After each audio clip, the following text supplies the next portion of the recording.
Ketika Halimah membawa pulang bayi Muhammad, sesuatu yang luar biasa mulai terjadi. Unta yang sebelumnya tampak lemah dan sakit, tiba-tiba berjalan dengan kuat, bahkan lebih cepat dari biasanya.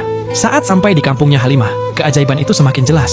Tempat yang selama ini gersang dan tandus, tiba-tiba hujan turun setelah Nabi datang di sana.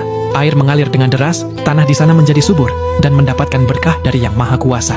Setelah Nabi Muhammad menginjak usia 2 tahun, Halimah membawanya kembali ke Mekah. Saat di perjalanan, ia menyuruh anak-anak untuk menutup mata. Namun diam-diam Muhammad kecil merenggangkan jarinya, dan disitulah beliau untuk pertama kalinya melihat Ka'bah yang tampak berkilauan seperti emas. Setelah sampai, kali ini ia membuka matanya dan melihat ibundanya yang tersenyum haru. Siti Aminah sangat bahagia karena bisa bersama lagi dengan putra kesayangannya. Namun semua itu tidak berlangsung lama. Ia harus berpisah lagi dengan putranya.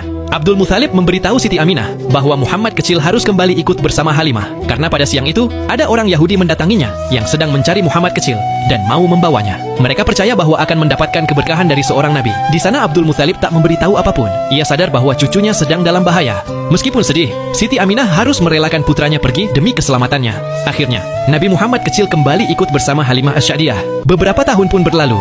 Suatu hari, saat sedang mengambil air, Nabi Muhammad mendapatkan kabar bahwa Halimah ibu susunya sakit. Sesampainya di rumah, beliau melihat ibu susunya terkapar, dan di sana terlihat 2 orang dukun sedang melakukan ritual untuk mengobatinya. Mereka membaca mantra-mantra sambil meletakkan beberapa jimat dan patung berhala di sekeliling ibu susunya. Karena pada masa itu, cara tersebut masih menjadi kepercayaan masyarakat di sana.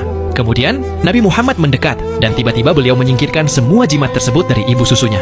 Dukun wanita sempat marah dan melarang, namun Nabi Muhammad tidak memperdulikannya. Setelah itu, beliau memegang tangan ibu susunya dengan lembut. Semua orang sangat marah dan heran melihat hal itu. Atas izin Allah, Halimah yang tadinya tidak berdaya seketika langsung tersadar.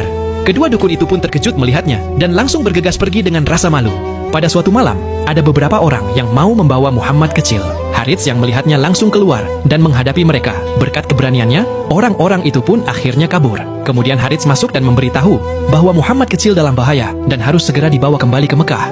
Hal itu membuat Halimah sangat sedih karena harus berpisah dengan Muhammad kecil. Meskipun bukan anak kandungnya, Halimah sangat menyayangi Muhammad kecil seperti anaknya sendiri.